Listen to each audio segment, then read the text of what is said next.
Hello everyone, जय हिंद दोस्तों। जैसा कि आप लोग मेरे स्क्रीन पर देख रहे होंगे,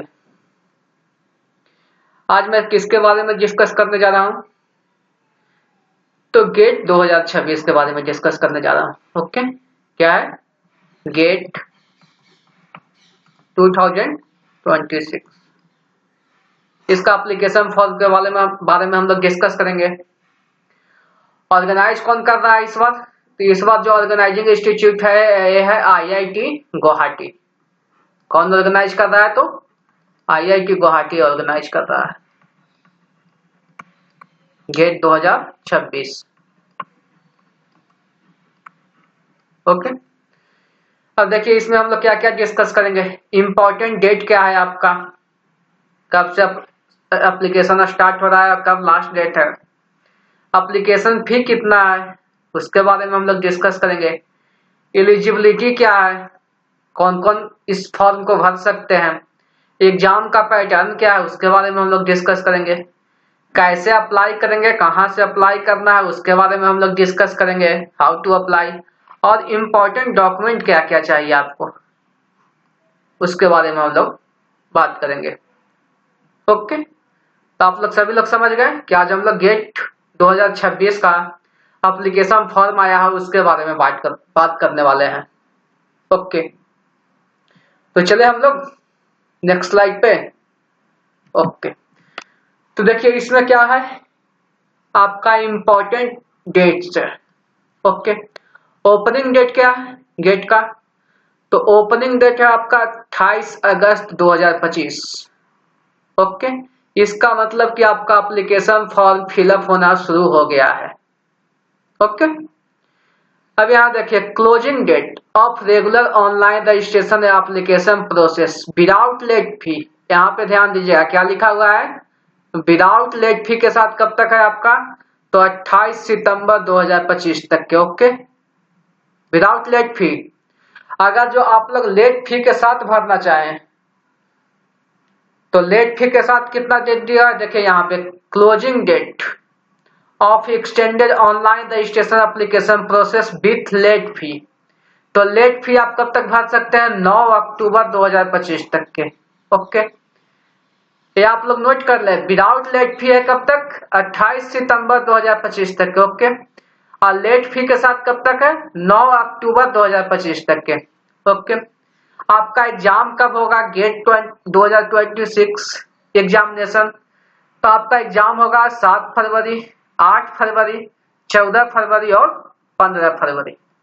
ओके, सैटरडे और संडे को 7, 8, 14 और 15 का एग्जाम होगा। आपका रिजल्ट कब आएगा? Announcement of result. तो आपका रिजल्ट आएगा 19 मार्च 2026 को। आपका क्या आएगा? रिजल्ट आएगा। ओके, तो आप लोग सभी चीज जान गए। आपका एप्लीकेशन फॉर्म स्टार्ट हो गया है जो कि 28 अगस्त से फिलअप हो रहा है। लास्ट डेट कब है? 28 सितंबर 2025। अगर जो लेट फी के साथ आप लोग भरना चाहें तो लास्ट डेट कब है? 9 अक्टूबर 2025। आपका एग्जाम कब होगा? तो 7 फरवरी, 8 फरवरी, 14 फरवरी और 15 फरवरी को।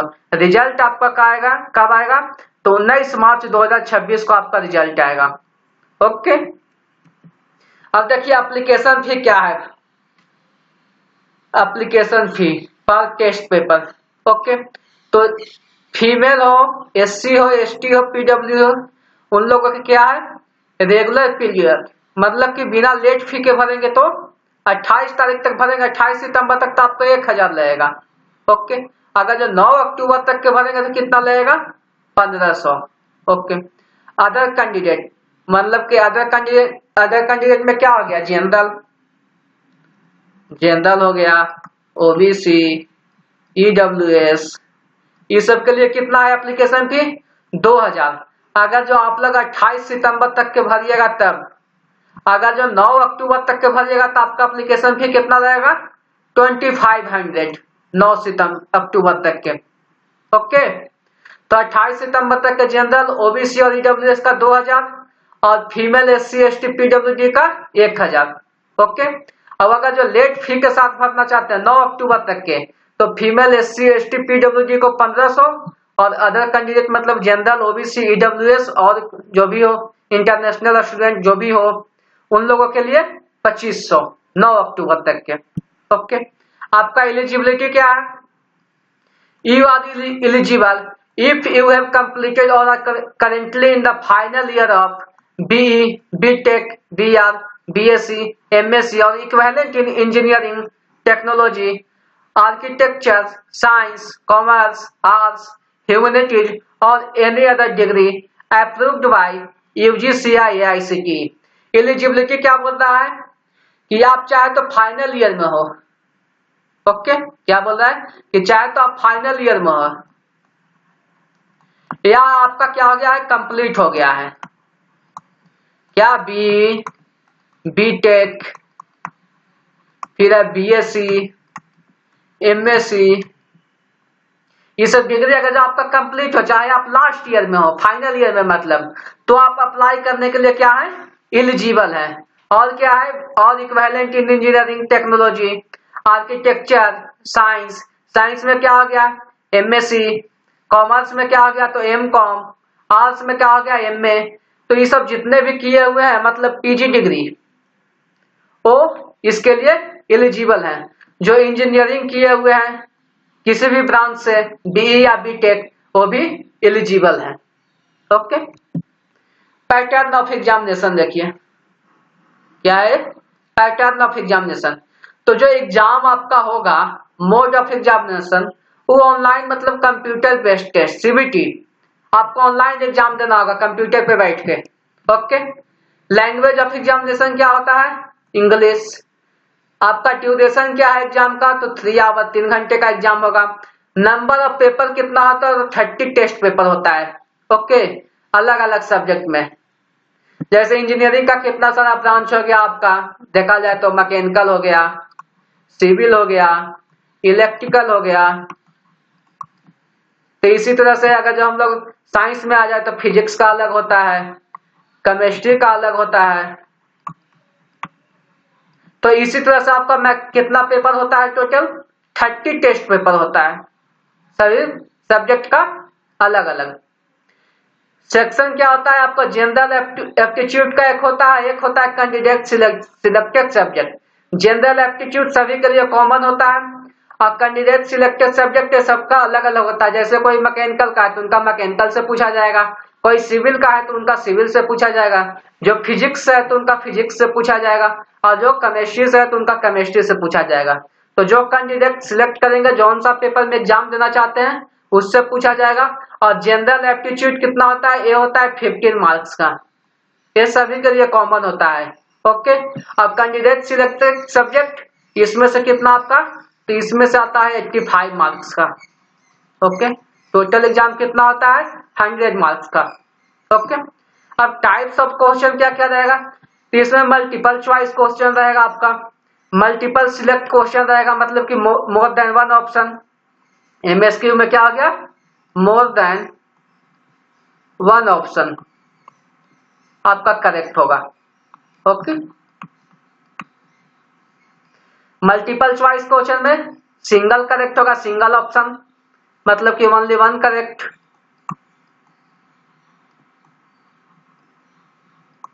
एंड न्यूमेरिकल आंसर टाइप, ये आपको इंटीजर में आंसर देना होता है, ठीक है, इंटीजर में ही इसका आंसर आएगा। तो देखिए इसमें क्या होता है, मल्टीपल चॉइस क्वेश्चन में आपका होगा निगेटिव मार्किंग, लेकिन इसमें और इसमें निगेटिव मार्किंग नहीं होता है। ओके, और इसमें क्या होता है, निगेटिव मार्किंग आपका होता है, निगेटिव मार्किंग होता है मल्टीपल चॉइस क्वेश्चन में। बाकी एमएसक्यू और नेट न्यूमेरिकल आंसर टाइप में आपका नेगेटिव क्वेश्चन, नेगेटिव मार्क्स नहीं होता है। अब देखिए नंबर ऑफ क्वेश्चन कितना रहता है, तो 10 क्वेश्चन आपका रहेगा जनरल एप्टीट्यूड का, कितने मार्क्स का, 15 मार्क्स का। अब 55 रहता है सब्जेक्ट से, तो टोटल क्वेश्चन आपका कितना रहेगा, 65। 55 सब्जेक्ट, इसमें कितना मार्क्स रहेगा आपका, 85 मार्क्स, ठीक है। तो टोटल कितना हो गया, 100। और टोटल नंबर ऑफ क्वेश्चन कितना रहेगा, तो 65 क्वेश्चन। ओके, ठीक है। तो आप लोग पैटर्न ऑफ एग्जाम के बारे में जान गए। आपका पेपर जो होगा किसमें, ऑनलाइन मोड में होगा। लैंग्वेज क्या रहता है, इंग्लिश। और टाइम ड्यूरेशन कितना है, 3 आवर। आपका क्या पूछा जाएगा, जनरल एप्टीट्यूड पूछा जाएगा और कैंडिडेट सिलेक्शन सब्जेक्ट, जो आप सब्जेक्ट सिलेक्ट करेंगे। टाइप ऑफ क्वेश्चन क्या रहता है, मल्टीपल चॉइस क्वेश्चन मतलब कि ओनली वन करेक्ट ऑप्शन वाला रहेगा। मल्टीपल सिलेक्ट क्वेश्चन मतलब more than one option correct होगा। और न्यूमेरिकल आंसर टाइप, इसमें आपको क्या देना है, इंटीजर में आंसर देना है। ओके, अब देखिए यहाँ हम लोग अप्लाई कैसे करेंगे, सभी चीज तो देख लिया। How to apply GATE 2026 examination form. Okay, तो सबसे पहले हम लोग क्या करेंगे, विजिट द, फर्स्ट स्टेप आपका क्या है, visit the official portal, go to get2026.iit.ac.in। ठीक है, सबसे पहले हम लोग क्या करेंगे, IIT गुवाहाटी का ऑफिशियल वेबसाइट पे विजिट करेंगे। ओके, अब हम लोग जो register as a new user है, तो हम लोग क्या करेंगे, रजिस्ट्रेशन करेंगे। उसमें हमें क्या क्या देना है, your name, valid email, mobile number. You will receive your enrolment ID and password via email and SMS।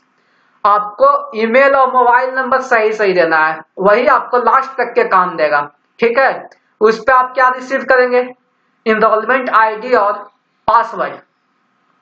Okay, ठीक है, अगर और उसके बाद आपको जो भी नोटिफिकेशन गेट का आएगा, गेट 2026 का, वो आपके ईमेल और फोन के थ्रू मैसेज किया जाएगा। तो आपको ईमेल और मोबाइल नंबर क्या देना है, वैसा ईमेल और मोबाइल नंबर देना है कि जो मतलब खोए नहीं, भूले नहीं, ताकि आपको सब इंफॉर्मेशन मिलता रहे। फिर उसके बाद हम लोग क्या करेंगे, इनरोलमेंट ID या पासवर्ड मिल जाएगा तो उससे लॉगिन करेंगे और एप्लीकेशन फॉर्म को क्या करेंगे, फिल करेंगे। उसमें क्या डालना है, personal detail, academic and contact information including exam paper preference and city option. City option आपका चूज करना है कि कौन सा सिटी में हम एग्जाम देंगे, वो आपका ऑप्शन चूज करने का आएगा।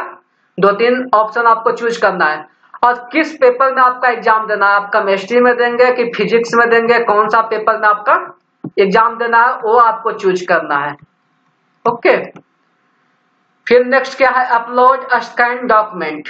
क्या क्या, photo, signature, photo ID proof में क्या आ गया, Aadhaar, passport, PAN, voter ID card, driving licence, DL, कुछ भी हो आप लोग अपलोड कर सकते हैं, कोई एक भी ID प्रूफ में। कैटेगरी या PWD सर्टिफिकेट जिसके लिए एप्लीकेबल हो वो भी अपलोड करें अपना PDF फॉर्मेट में। ठीक है, सभी डॉक्यूमेंट को पहले से तैयार रखें। जैसे जो कैटेगरी वाली कैंडिडेट है, OBC है, SC है, ST है, तो उनके लिए क्या करना पड़ेगा, कैटेगरी सर्टिफिकेट अपलोड करना पड़ेगा। अगर जो कोई हैंडीकैप्टेड है, PWD से है, तो उनके लिए भी PDF फॉर्मेट में क्या करना पड़ेगा, सर्टिफिकेट अपलोड करना पड़ेगा।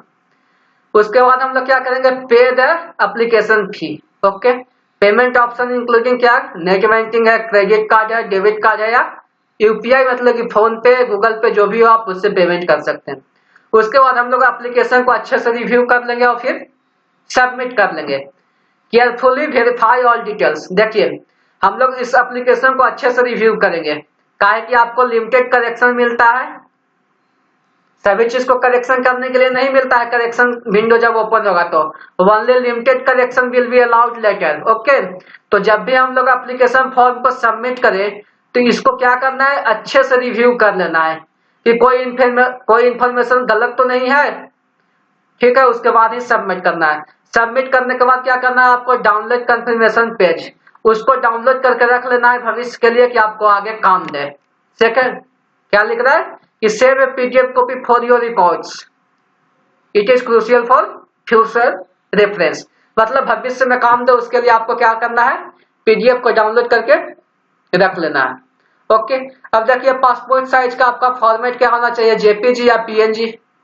डायमेंशन एंड साइज, डायमेंशन क्या है 3.5 सेंटीमीटर इंटू 4.5 सेंटीमीटर, और साइज क्या होना चाहिए 10 KB से लेके 600 KB तक के। बैकग्राउंड क्या चाहिए, व्हाइट। ठीक है, बैकग्राउंड मतलब आप फोटो खिंचाएंगे ना, तो जो पीछे का पोर्शन होता है वो क्या होना चाहिए, व्हाइट होना चाहिए। ओके, अब सिग्नेचर का फॉर्मेट क्या है, AV, JPG या PNG, कोई में रख सके। अब देखिए जो इंक यूज करना है सिग्नेचर करने के लिए वो 2 ही इंक यूज करेंगे, चाहे तो ब्लैक पेन यूज कीजिए या तो ब्लू पेन। ओके, अदर नहीं, रेड ये सब नहीं, ग्रीन वगैरह यूज नहीं करना है सिग्नेचर के लिए। रिजोल्यूशन क्या हो जाएगा इसका 250 into 80 to 580 into 180 pixel. Okay, size क्या आना चाहिए 3 केबी से लेकर 300 केबी तक के साइज सपोर्ट करेगा। तो आपको अच्छा है कि आप मैक्सिमम 100 केबी से कम का ही साइज बनाए तो ज्यादा बेटर रहेगा, अपलोड करने में आसानी होगा।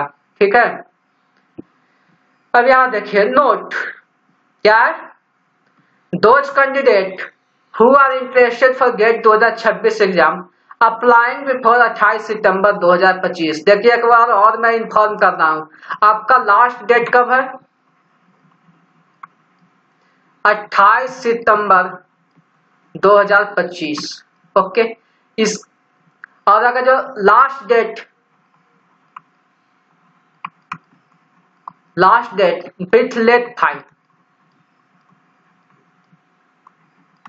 के साथ कब तक है आपका, तो 9 अक्टूबर 2025। बाकी हम लोग को जब फॉर्म फिलअप ही करना है तो लेट फाइन देने से क्या फायदा है, हम लोग 28 सितंबर के पहले तक के फॉर्म को क्या कर ले, कंप्लीट कर ले। ओके, एज लिमिट क्या है, no upper age limit, so anyone who meets academic criteria can apply. कोई इसका अपर एज लिमिट नहीं है। ठीक है, आप 40 साल तक के भी इसको अप्लाई कर सकते हैं, 50 साल तक के भी अप्लाई कर सकते हैं, 55 साल तक के भी अप्लाई कर सकते हैं। ठीक है, तो नो अपर एज लिमिट।